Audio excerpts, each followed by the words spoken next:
আমাদের গল পর্ব শেষ। এখন গন্তব্য কলম্বো। সেই উদ্দেশ্যে সকাল সকাল গল ফোর্ট ট্রেন স্টেশনে চলে আসা। গলে আসবো আর ট্রেন ভ্রমণ করব না তা কি করে হয়? স্থানীয় সময় সকাল 7:15 ট্রেন, তার জন্যই আমাদের অপেক্ষা। একটু আগে ভাগেই চলে এসেছিলাম আমরা। স্টেশনের ভেতরটা দেখলে আমাদের দেশের কথাই মনে পড়ে। একদম অনেকটা একই রকম। দেশের গল্প দেশের মানুষদের করতে করতেই আমাদের ট্রেনের জন্য অপেক্ষা। অবশেষে সেই অপেক্ষার অবসান। আমাদের কাঙ্ক্ষিত ট্রেন এসে হাজির সময় মতোই। তারপর নিজেদের আসন খুঁজে নেওয়া। ট্রেন ছাড়লো। দুই পাশের অপরূপ সৌন্দর্য, কখনো পাহাড়, কখনো বা সমুদ্র, যা দেখলে আপনার চোখ জুড়িয়ে যাবে এবং নিজের অজান্তেই হয়তো সৃষ্টিকর্তাকে ধন্যবাদ জানাবেন, কৃতজ্ঞতা প্রকাশ করবেন। এত সুন্দর যার সৃষ্টি, যিনি এত সুন্দর সৃষ্টি করেছেন, তাকে আপনি কৃতজ্ঞতা না জানিয়ে পারবেন কি করে? সমুদ্র আর সৌন্দর্য দেখতে দেখতে আমাদের ছুটে চলা 2 ঘন্টার জার্নি একটু সময়ের জন্য বোরিং লাগেনি।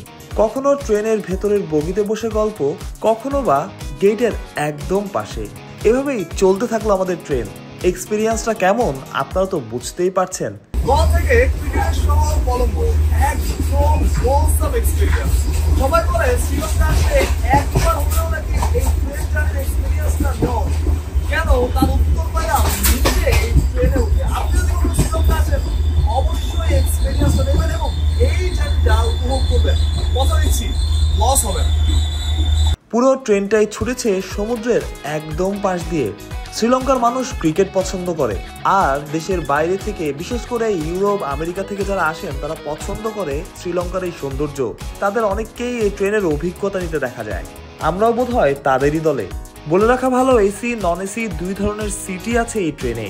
বিজনেস ক্লাসের একটি সিটের জন্য আপনাকে খরচ করতে হবে স্থানীয় মুদ্রায় 1100 রুপি, বাংলাদেশের টাকার হিসেবে 450 টাকার মতো।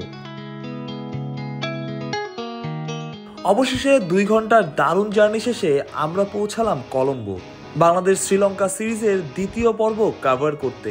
নতুন একটা শহর, হয়তো অনেক নতুন অভিজ্ঞতায় অপেক্ষা করছে। তবে যাওয়া, বাংলাদেশ ভালো খেলুক, আরো নির্দিষ্ট করে বললে ম্যাচ জিতুক, আমাদের গর্বিত করুক। ফোর্ট রেলওয়ে স্টেশন, ব্যাগ কাঁধে নিয়ে গল থেকে কলম্বোতে 1100 রুপির যে ট্রেন এক্সপিরিয়েন্সটা আপনি হয়তো মনে রাখবেন সারা জীবন। অনেকেই বলে দক্ষিণ এশিয়ায় এমন আর কোনো এক্সপিরিয়েন্স আপনি পাবেন না। এবার কলম্বো থেকে মাহরুষ প্রত্যয়, বিডি ক্রিক টাইম।